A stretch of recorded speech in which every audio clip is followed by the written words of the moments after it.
Welcome back to my channel.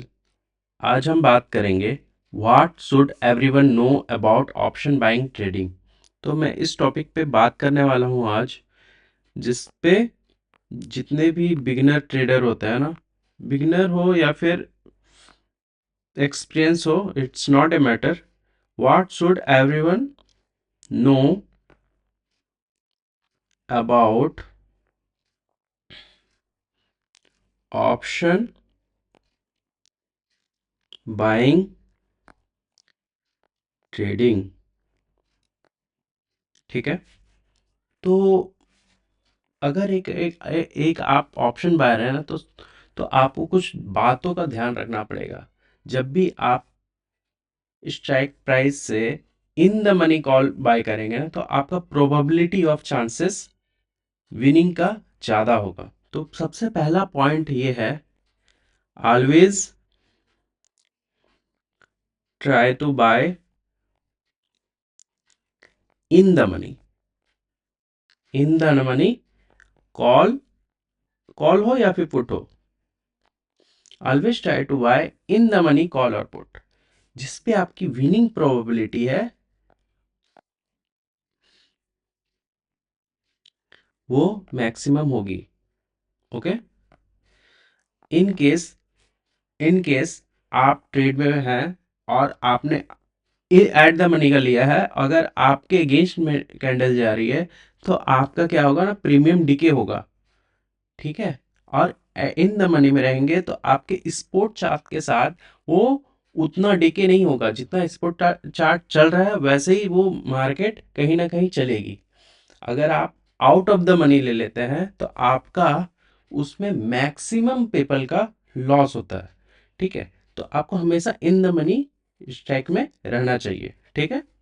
Second number point, अगर आपको इन the money में रहना ही है, ठीक है, तो अवॉइड करना है हमको क्या, avoid buying out of the money call put. देखिए, इसमें मैक्सिमम मैक्सिमम पीपल का क्या होता है, लॉस होता है। ठीक है। तो आपको हमेशा ही ये अवॉइड करना है, जिससे क्या होगा कि आपको ट्रेड में लॉसेस के चांसेस घट जाएंगे। ठीक है। तो लॉसेस कम होंगे। आपको लॉसेस को कम करना है, प्रॉफिट को बढ़ाना है। आउट ऑफ द मनी लोग क्यों लेते हैं? क्योंकि इसका प्राइस जो होता है ना, प्राइस होता है बहुत ही मिनिमल होता है। मिनिमल होता है मीन्स आपको 50 रुपया 60 रुपया में मिल रहा है, कोई भी in the at the like आपको आउट ऑफ द मनी का कॉल मिल रहा है, तो आप उसको बाय मत कीजिए। मैक्सिमम चांसेस होता है कि उसमें आप लॉस ही करेंगे। ठीक है। तो आपको कभी भी वो बाय नहीं करना है। तीसरा नंबर जो पॉइंट है, ठीक है, आपको देखिएगा होता क्या है ना, जब भी लोग आते हैं मार्केट में तो उनको तो पता नहीं होता क्या है, avoid to buy call and put same time. आप क्या करते हैं ना, सेम टाइम में आपने कॉल और पुट को बाय कर लिया। आप क्या चाहेंगे कि चलो, कॉल का प्रीमियम भागा तो अच्छा है, पुट का मैं काट दूंगा। ठीक है। लेकिन ऐसा आपको कभी भी नहीं करना चाहिए। क्या होता है, मान लीजिए कॉल का प्रीमियम भाग रहा है, आप उसमें बने हैं, पुट का भी आपने बाय करके रखा है, उसको आप काटेंगे। लेकिन काटते काटते क्या होगा, वो डीके भी होता है उतना ही तेजी से, और आपका उसमें लॉस ज्यादा हो जाएगा।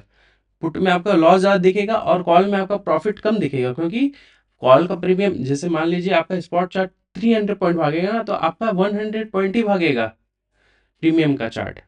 तो ऐसे में आपका डीके ज़्यादा होगा, तो आपको कभी भी दोनों साथ में कभी भी बाय नहीं करना है। कॉल और पुट का प्रीमियम सेम टाइम में कभी भी बाय नहीं करना चाहिए। ठीक है। 4 नंबर पॉइंट, अवॉइड, ये सब चीज को अगर आप अवॉइड कर लिए ना, तो आप ऑप्शन बायर में कुछ कर सकते हैं, अपना फ्यूचर देख सकते हैं। आपको फ्यूचर देखना है।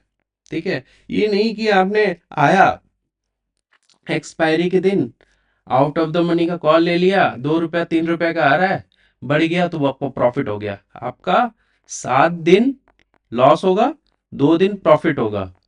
ठीक है?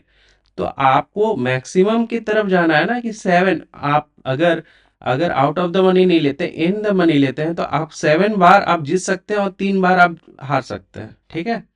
तो ये हो जाता है मार्केट में। तो आपको ऐसा काम नहीं करना है। 4 नंबर पॉइंट जो है वो क्या है? Avoid trading in event. क्या क्या आपको अवॉइड करना है?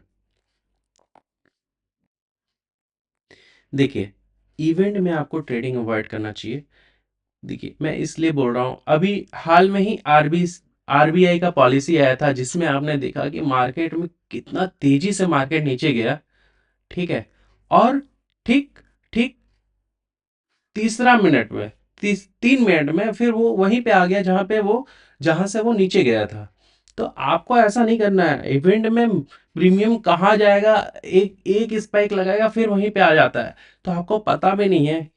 क्या पता वो सस्टेन कर जाता तो और नीचे गिर जाती। तो आपको ऐसे ऐसे कोई भी इवेंट में, जैसे आरबीआई का पॉलिसी हो गया या फिर कुछ भी हो गया, तो आपको उस ऐसे इवेंट में आपको कभी भी ट्रेडिंग नहीं करनी है, आपको अवॉइड करना है।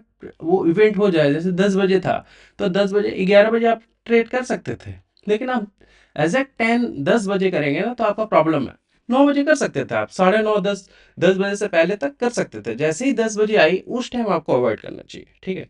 और 5 number point, last, this is last and not the list, रिक्स रिवॉर्ड। रिक्स रिवॉर्ड के बारे में मैं पहले भी बात किया हूँ, और इसमें रिक्स रिवॉर्ड जो है ना बहुत ही कम आता है। रिक्स रिवॉर्ड रेशियो को आपको को हमेशा should always be okay, always, हमेशा हमेशा आपको 1:2 के लिए ही जाना है, ठीक है? 1:1 में काम करेंगे तो आपका पैसा नहीं बनेगा मार्केट में, क्योंकि आपके गवर्नमेंट चार्जेस और ब्रोकर चार्जेस भी होते हैं। गवर्नमेंट चार्जेस और ब्रोकर चार्जेस भी होते हैं, तो जिसकी वजह से आप अगर 1:1 में काम करेंगे ना, तो आपका क्या होगा कि आप प्रॉफिट में रहते हुए भी आप देखेंगे कि आपने ब्रोकर को पैसा दे दिया, गवर्नमेंट को चार्जेस दे दी, और आप प्रॉफिटेबल नहीं बन पाएंगे। इसलिए आपको 1:2 में काम करना ही पड़ेगा, एक अगर आप सक्सेसफुल ट्रेडर इन फ्यूचर आप बनना चाहते हैं तो आप सभी को ये 5 पॉइंट पे ध्यान देना होगा कि हमको जब भी बाय करना है तो इन द मनी का कॉल और पुट ही बाय करना है, जिसमें मैक्सिमम हमारा विन प्रोबेबिलिटी होता है।